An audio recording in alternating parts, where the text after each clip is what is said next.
Friends and ఫ్యామిలీతో weekends కి farm house కి వెళ్ళి ఎంజాయ్ చేయాలనుకుంటే వెంటనే డోసే యాప్ ని డౌన్లోడ్ చేసుకుని బుక్ చేసుకోండి. నమస్తే రమ్మగారు. నమస్తే జయ. మంచి స్టోరీ చెప్పండి అండి. చందమామ కథ చెప్దామా? పూర్వం ఒక కోయపల్లెలో, ఒక చిన్న పల్లెటూరులో ఒక కోయవాడు ఒక ఆయన ఉండేవాడు. పెళ్ళయింది, 2 పిల్లలు పుట్టాక భార్య చనిపోతే ఆయనకి చుట్టుపక్కల వాళ్ళంతా ఏమంటారు, చంటి పిల్లలు ఉన్నప్పుడు ఆడది లేకుండా ఎట్లా చేస్తావు, నువ్వు వేటకు వెళ్తావు, నువ్వు ఊళ్ళోకి వెళ్తావు, అడవిలోకి వెళ్తే పిల్లల సంరక్షణకు ఆడది ఉండద్దు, ఇంటికైనా ఆడది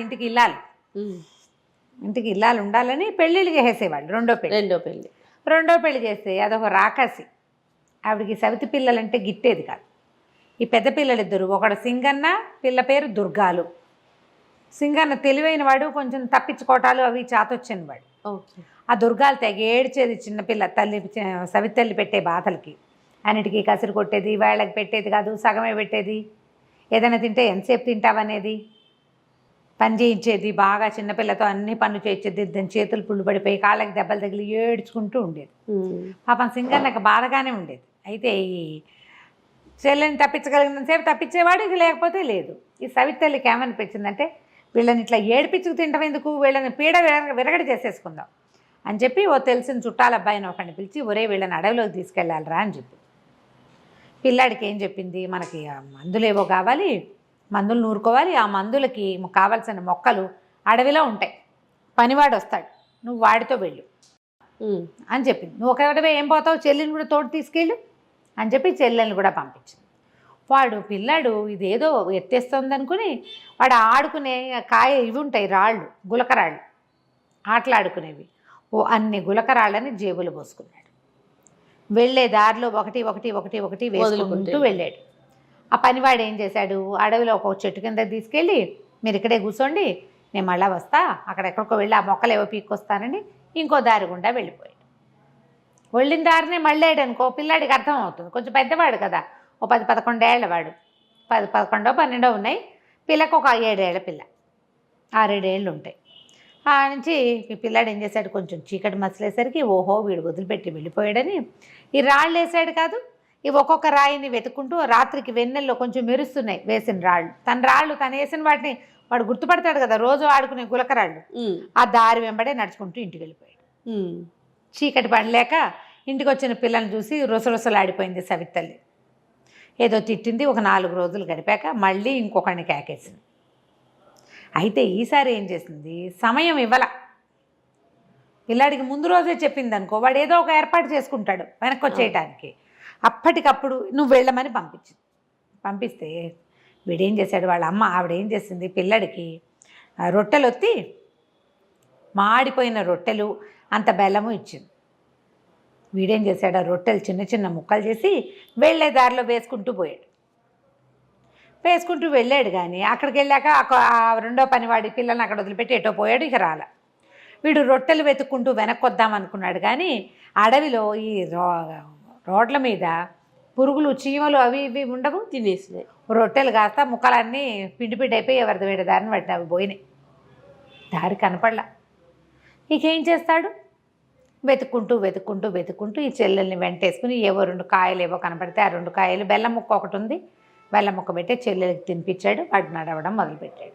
వెళ్ళగా కొంచెం వెన్నెల రాత్రులు వాడికి ఒక పెద్ద దేవాలయం ఒకటి కనపడింది. దేవాలయం నిండా సజీవ శిల్పాల్లాగా ఉన్న బొమ్మలు ఉన్నాయి.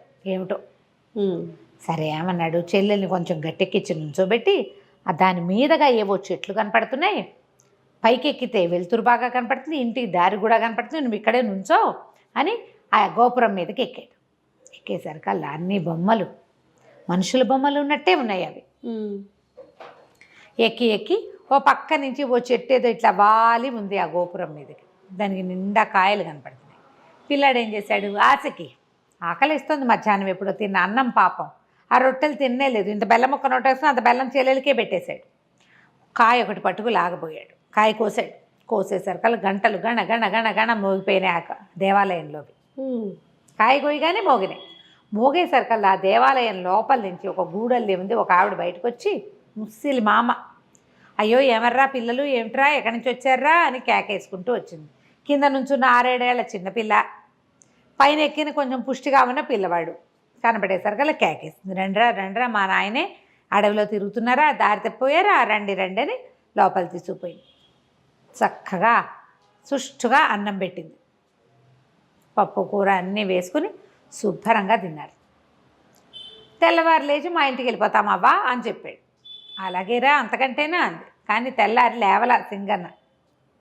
తెల్లవారేసరికల్లా ఒక గూడు లాంటి దాంట్లో ఎలా ఉందంటే అది ఒక జైలల్లే ఉంది, గుహల్లే ఉండి జైలల్లే ఉంది. మంచానికి వేసి తాళ్ళకేసి కట్టేసి ఉన్నాడు వాడు. ఏ మంచం మీద పడుకున్నాడో ఆ మంచం మీద తాళ్లతో కట్టేశాడు. అయ్యో, తను జైల్లో ఉన్నట్టు అర్థమైంది వాడికి. తాళ్ళు తెప్పి చూస్తే కనపడుతోంది. ఏం చేస్తాడు, మంచం మీద పడి ఉన్నాడు. చెల్లి లేదని బాగా ఇదైపోయాడమ్మో, చెల్లి ఏమైపోయిందని. అది మాత్రం అటు ఇటు తిరుగుతోంది. దాన్ని కట్టేలా దీనికి ఇంతలా తాళం వేశారు ఈ జైలుకి. అక్కడి నుంచి ఆ పిల్లతోటి ఆ పని ఈ పని అన్ని పనులు చేయించేది ఆ ముసలిది.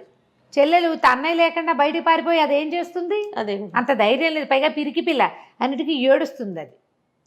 అన్నయ్య ఇక్కడే ఉన్నాడు కాబట్టి అక్కడక్కడే తిరుగుతోంది. దానికో ముద్ద పెట్టేది. అక్కడి నుంచి వీడికి మాత్రం తిండికి లోటు లేదు. ఒక పూట ఏం చేసింది, మర్నాడు ఆ మంచం నుంచి గోడ తీసి చేతులు కట్టేసి ఆ గోడ కానించి కూర్చోబెట్టింది. వాడు అక్కడక్కడే తిరగచ్చు కానీ జైలు నుంచి బయటికి రాకూడదు. రోజు మంచిగా వంట చక్కగా చేసి వీడికి తినిపిస్తుంటే సరే బాగానే చెల్లెలే పట్టుకొచ్చేది. ఏం చేసావు పని, ఇవాళ నువ్వేం తిన్నావు, నువ్వు ఎక్కడికి వెళ్ళావు అంటే అది చెప్పేది. ఆ పని చేసా ఈ పని చేసా, అక్కడ తిరిగా ఇక్కడ తిరిగా, అవి తిన్నా అని అన్నయ్యకి అన్నం పెట్టేది తీసుకొచ్చి. రోజు చెల్లెలే మోసుకొచ్చేది. 3 రోజులకు ఒకసారి ముసలిది వచ్చి, ఏదిరా అబ్బాయి నీ చేతి వేళ్ళు నాకు అందించు అని అడిగేది. అది కొంచెం చీకటిగా అనిపించేది. చేతి వేళ్ళు బయటకు పెడితే ఆ చేతిని ఇలా ఇలా నొక్కి చూసి ఇంకా బలవలా అనేది.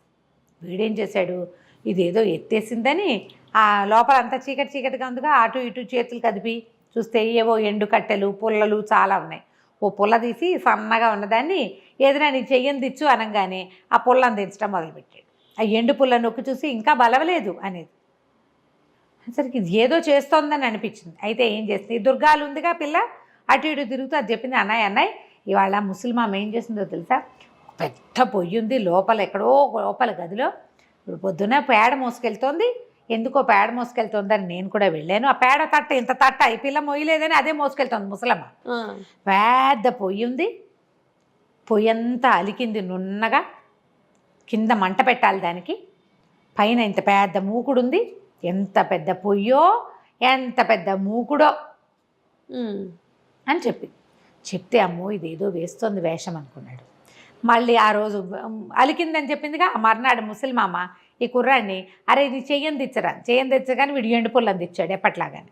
అందించేసరికి నొక్కి చూసి బలవకపోయినా సరే ఇవాళ రాత్రి కవళిచ్చేస్తా అన్నది. అనేసరికి అమ్మో ఏదో చేస్తోంది అనుకున్నాడు. సరే చీకటి పడ్డాక ఏం చేస్తుంది, వరే నాయన బయటికి రారా, మీ చెల్లేమో చిన్నపిల్ల, నేనేమో ముసలిదాన్ని, నాకు ఓపిక లేదు, పొయ్యి వెలిగించాలి, అది పొయ్యి దగ్గర కూర్చొని విసురుదు కానీ రా అని పిలిస్తే తీరావాడు వెళ్ళి చూసేసరికల్లా ఆ పెద్ద మూకుడు, అది ఇంత సామాన్యం కాదు, ఒక మంచి పెట్టేంత మూకుడల్లే ఉంది. అది దాంట్లో నూనె పోసి పొయ్యి ఎక్కించింది.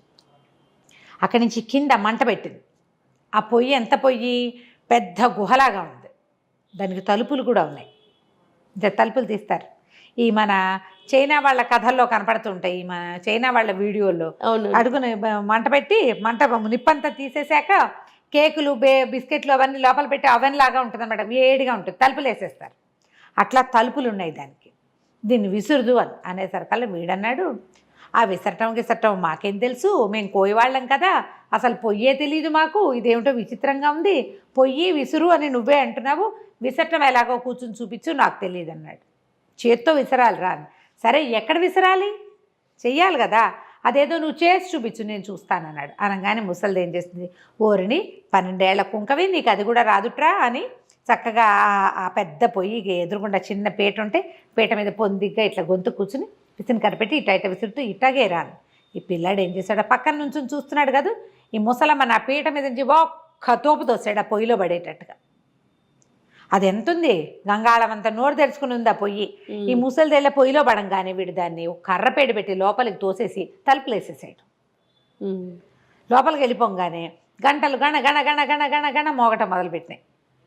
అంతకుముందు గంటలు ఎప్పుడు మోగినాయి, వీడు మామిడికాయ కోస్తే పండుగ వస్తున్నప్పుడు అక్కడి నుంచి ఆ గోపురం మీద ఉన్న విగ్రహాలన్నీ మనుషులైపోయినాయి. అందరూ మనుషులే. అందరూ బిలబిల్లాడుతూ పరిగెత్తుకొచ్చారు. ఏదో అయ్యింది ముసల్దానికి, అందుకే మేము ఇలా మామూలుగా అయిపోయామని వెతుకుతూ లోపలికి వచ్చేసి వీడేం చేశాడు, ఈ లోపల ముసల్దాన్ని తోసేశాక ఈ చెల్లెలు చేయిపుచ్చుకుని ఇది ఎక్కడుంది, మామూలుగా వీళ్ళు రోజు తిరుగుతున్న చోట్లేదు, ఎక్కడో లోపల ఉంది. వీడు గుళ్ళోకి రావటమే వాడికి తెలుసు.